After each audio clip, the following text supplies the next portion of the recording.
Chapter 5 of A Book of Discovery. A Book of Discovery by M. B. Synge. Chapter 5 Alexander the Great Explores India. Still greater light was shed on the size of the world by Alexander the Great on his famous expedition to India, by which he almost doubled the area of the world known to the people of his time.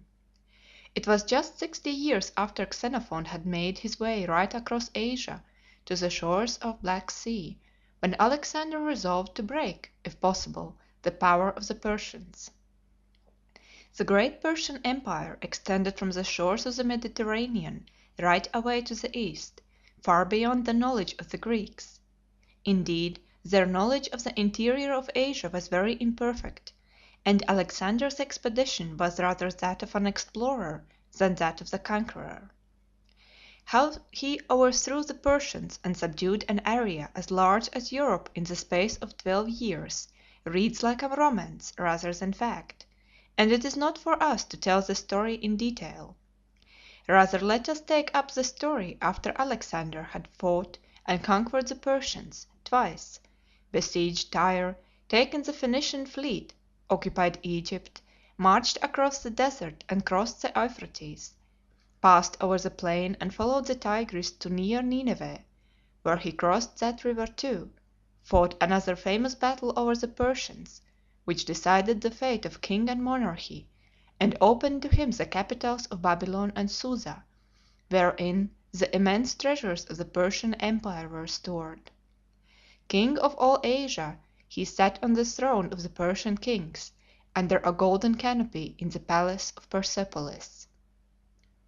So far the whole expedition was over country known, if imperfectly, to the Greeks. Now we have to follow the conquering hero more closely as he leads us into an unknown land away to the east, known as the farthest region of the inhabited world towards the east, beyond which lies the endless sandy desert void of inhabitants. And all the while the great land of India lay beyond, and beyond again was China, and away far over the ocean sea lay America, and they knew it not. Alexander was a young man yet, only 26. It was 4 years since he had left Europe, and in that short time he had done wonders. He had conquered the whole eastern half of the Persian Empire. Now he resolutely turned his face to the unknown east, and started forth on an expedition of exploration. Following the main highway from Media, which today leads from Teheran, capital of modern Persia, into the land of the Turkomans and the borders of Russia, he found himself between the great salt desert and the mountains which today mark the frontier of Persia. Suddenly, to his great surprise, the Caspian Sea came into sight. It seemed about the same size as the Black Sea, and he concluded it was connected with the Sea of Azov, though the men of his day were certain enough that it was the most northern of 4 great gulfs connected with the outer ocean which flowed round the world. Onwards towards the east he marched with his great army. To conciliate the tribes through which he passed he adopted Persian dress. This annoyed his Greek countrymen, but, as they admired his other virtues, they thought he might be suffered to please himself a little and enjoy his vanity. Arrived at the modern boundary between Persia, Afghanistan, and Russia, he and his men pushed on across Afghanistan by the caravan route that had long existed from the shores of the Caspian, by modern Herat, Kandahar, which still bears the conqueror's name, and Kabul, to India. Their way lay through deep snow, deeper than they had ever seen before, and by the time they had reached the mountains of Kabul it was midwinter. Between Alexander and India still lay the lofty range of the Hindu Kush or Indian Caucasus. But before going south toward India, he turned northwards to explore the unknown country which lay about the river Oxus. They found the Oxus a mighty stream, swollen with melting snows. There were no boats and no wood to build them, So Alexander pioneered his men across in life preservers, made out of their leather tent coverings and stuffed with straw. This river impressed the Greeks even more than the Euphrates and Tigris, as it impressed many an explorer and poet since these early days. Let us recall Matthew Arnold's famous description of the Oxus, now seen for the first time by the Greeks. But the majestic river floated on, out of the midst and hum of that low land. Into the frosty starlight he flowed, right for the Polar Star past Orgunje, brimming and bright and large. Then sands begin to hem his watery march and dam his streams, and split his currents, that for many a league the shorn and parcelled Oxus strains along, through beds of sand and matted rushy isles. Oxus, forgetting the bright speed he had in his high mountain cradle in Pamere, a foiled circuitous wanderer, till at last the longed for dash of waves is heard, and wide his luminous home of water opens, bright and tranquil, from whose floor the new bathed stars emerge and shine upon the Aral Sea. Here in this valley the Greeks met more determined opposition than they had yet encountered since entering Asia, and over 2 years were occupied in reducing this single district, now Bokhara and Turkestan, to submission, though it was only some 350 miles square, and in one single year Alexander had conquered a kingdom over 1,000 miles in width. It was not till the spring of 827 B.C. that he was ready to cross the Hindu Kush and begin the great expedition into India. The night before the start Alexander discovered that his troops were now so heavily laden with spoils that they were quite unfit for the long march. So, in the early morning, when they were all ready to start, he suddenly set fire to his own baggage, and giving orders that all his men were to do the same, the army started for the passes of the lofty mountain range. And, as a troop of peddlers from Kabul cross underneath the Indian Caucasus, the vast sky neighboring mountain of milk snow, crossing so high that, as they mount, they pass long flocks of travelling birds dead on the snow, choked by the air, and scarce can they themselves slake their parched throats with sugared mulberries. In single file they move, and stop their breath, for fear they should dislodge the overhanging snows. The banks of the river of Kabul were reached at last. Sending part of the army by the now famous Khyber Pass toward the Indus, Alexander himself undertook to subdue the mountain tribes and get control of the Chitral passes. The shepherds of the region opposed him vigorously, but swiftly and pitilessly the king of Asia sacked their peaceful homes, and city after city fell to him as he advanced toward the boundaries of Kashmir. At last the valley of the Indus was reached. A bridge of boats was hastily thrown over, and Alexander and his army passed to the other side. Porus, the ruler of the country between the Indus and the river Hydaspes (Jhelum), sent presents of welcome to the invader, including 3,000 animals for sacrifice, 10,000 sheep, 30 elephants, 200 talents of silver, and 700 horsemen. The new king was also greeted with presents of ivory and precious stones. Even from far Kashmir came greetings to Alexander, whose fame was spreading rapidly. He now entered the Punjab, the land of the 5 rivers. But on the other side of the river Hydaspes a different reception awaited him. There the king Porus had assembled a sturdy, well disciplined troop to dispute the passage of the river which separated the new king of Asia from his territory. But under cover of a mighty thunderstorm Alexander contrived to cross, though the river was rushing down yellow and fierce after the rains. Secretly the Greeks put together their 30 oared galleys, hidden in a wood, and utterly surprised Porus by landing on the other side. In their strange wanderings the Greeks had fought under varying conditions, but they had never faced elephants before. Nevertheless, they brilliantly repulsed an onslaught of these animals, who slowly retreated, facing the foe like ships backing water and merely uttering a shrill piping sound. Despite the elephants, the old story was repeated. Civilized arms triumphed over barbarians, and the army of Porus was annihilated, his chariots shattered, and 33,000 men slain. The kingdom beyond the Hydaspes was now Alexander's. Ordering a great fleet of rafts and boats to be built for his proposed voyage to the mouth of the Indus, he pushed on to complete the conquest of the Five Stream Land, or the Punjab, the last province of the great Persian Empire. This was India, all that was known at this time. The India of the Ganges valley was beyond the knowledge of the Western world, the Ganges itself unknown to the Persians. And Alexander saw no reason to change his mind. The Great Sea surrounds the whole earth, he stoutly maintained. But when he reached the eastern limit of the Punjab and heard that beyond lay a fertile land, where the inhabitants were skilled in agriculture, where there were elephants in yet greater abundance, and men were superior in stature and courage, the world stretched out before him in an unexpected direction, and he longed to explore farther, to conquer new and utterly unknown worlds. But at last his men struck.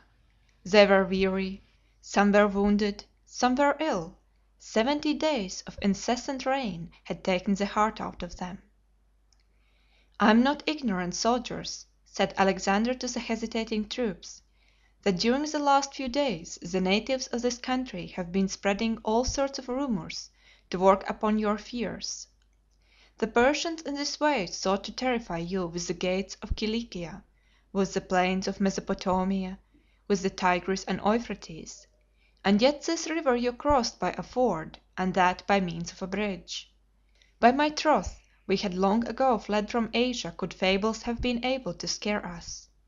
We are not standing on the threshold of our enterprise, but at the very close.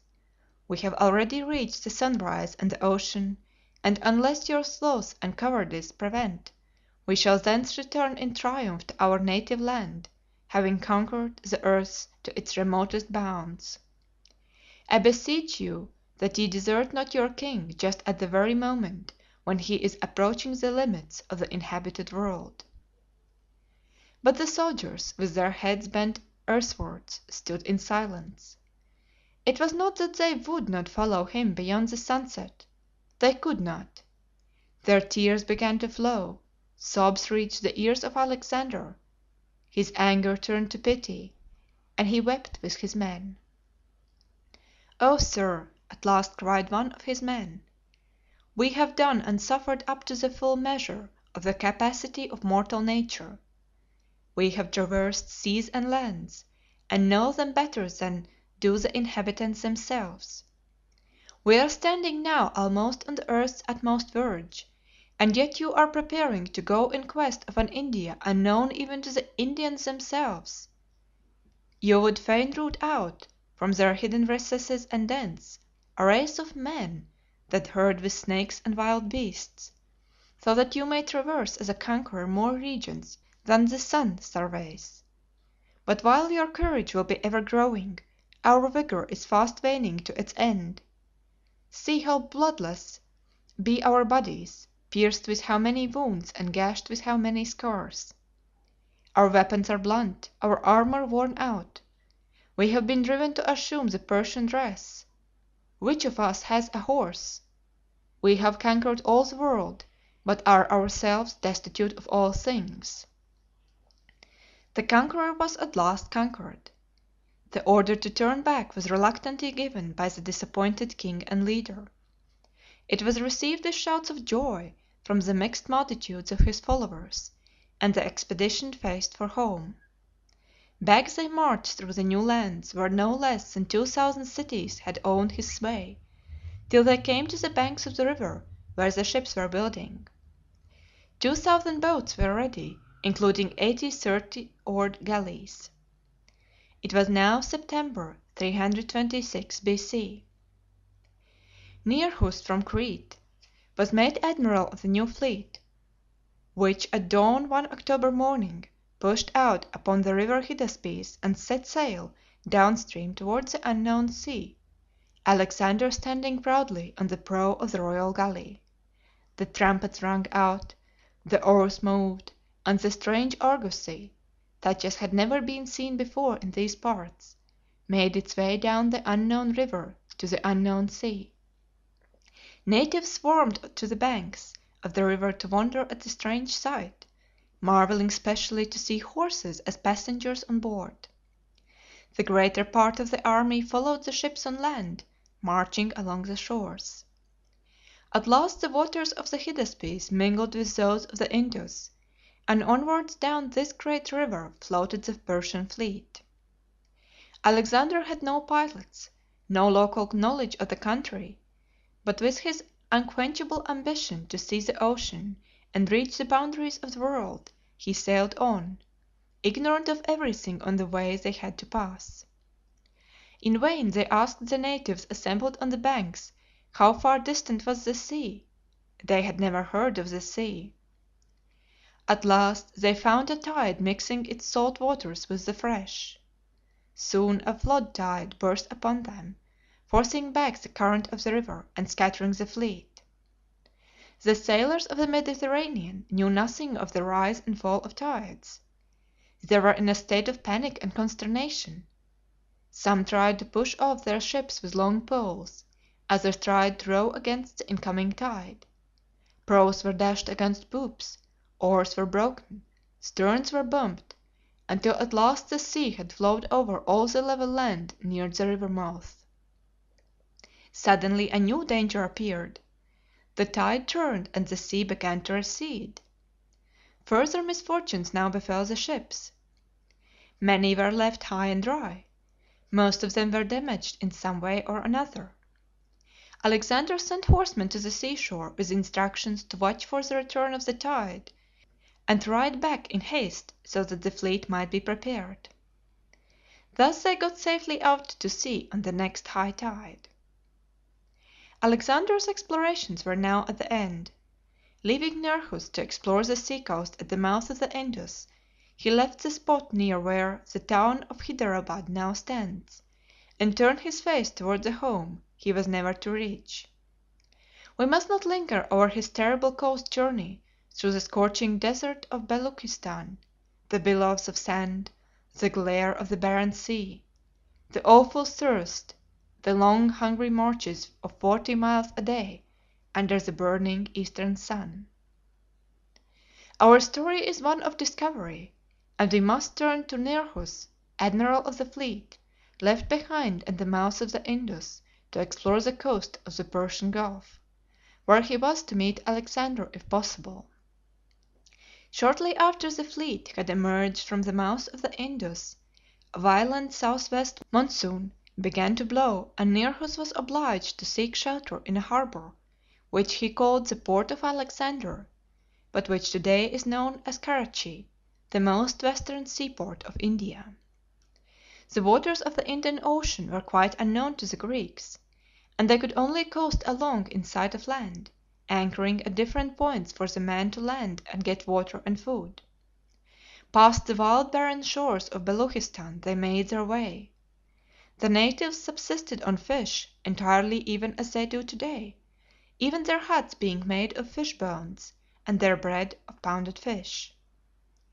They had but one adventure in their 5 months' cruise to the Persian Gulf, but we have a graphic account of how the terrified Greeks met a shoal of whales and how they frightened the whales away. Here is the story. One day towards daybreak they suddenly saw water spouting up from the sea, as if being violently carried upwards by whirlwinds. The sailors, feeling very frightened, asked their native guides what it meant. The natives replied that it was caused by whales blowing the water up into the air. At this explanation the Greek sailors were panic stricken and dropped the oars from their hands. Nearchus saw that something must be done at once.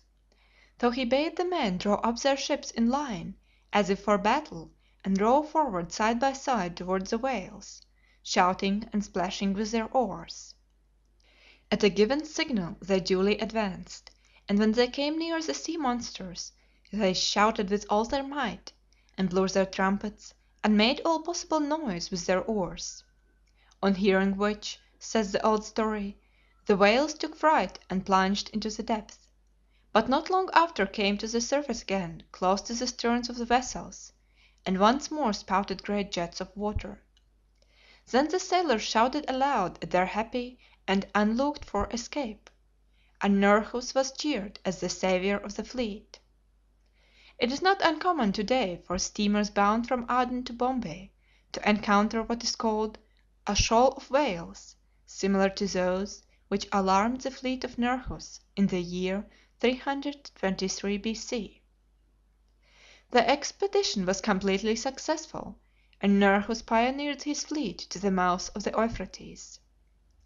But the death of Alexander the Great, and the confusion that followed, set back the advance of geographical discovery in this direction for some time. Alexandria, one of the many towns founded by Alexander, had become the world center of the learned from Europe, Asia, and Africa. Its position was unrivalled. Situated at the mouth of the Nile, it commanded the Mediterranean Sea, while by the means of the Red Sea it held easy communication with India and Arabia.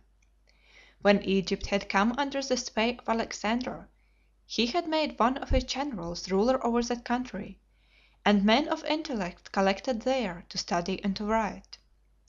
A library was started, and a Greek, Eratosthenes, held the post of librarian at Alexandria for 40 years, namely from 240 till 190 B.C.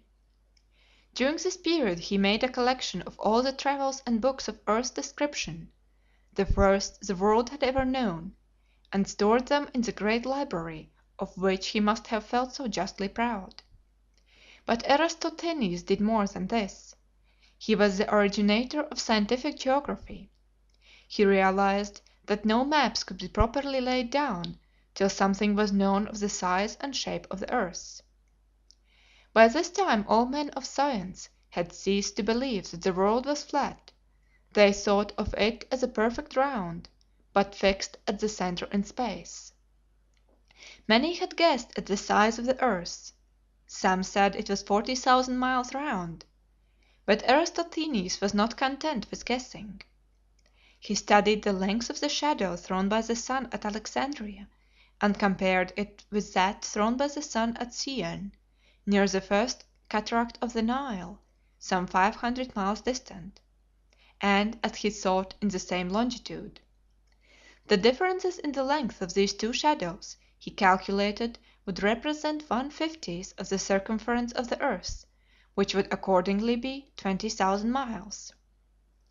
There was no one to tell him whether he had calculated right or wrong, but we know today that he was wonderfully right. But he must know more. He must find out how much of this earth was habitable. To the north and south of the known countries men declared it was too hot or too cold to live. So he decided that from north to south, that is, from the land of Thule to the land of Punt, Somaliland, the habitable earth stretched for some 3,800 miles, while from east to west, that is, from the Pillars of Hercules, Straits of Gibraltar to India, would be some 8,000 miles. All the rest was ocean. Ignoring the division of the world into 3 continents, he divided it into 2, north and south, divided by the Mediterranean and by a long range of mountains intersecting the whole of Asia. Then the famous librarian drew a map of the world for his library at Alexandria, but it has perished with all the rest of the valuable treasure collected in this once celebrated city. We know that he must have made a great many mistakes in drawing a map of his little island world, which measured 8,000 miles by 3,800 miles. It must have been quaintly arranged. The Caspian Sea was connected with the Northern Ocean, the Danube sent a tributary to the Adriatic, there was no Bay of Biscay, The British Isles lay in the wrong direction.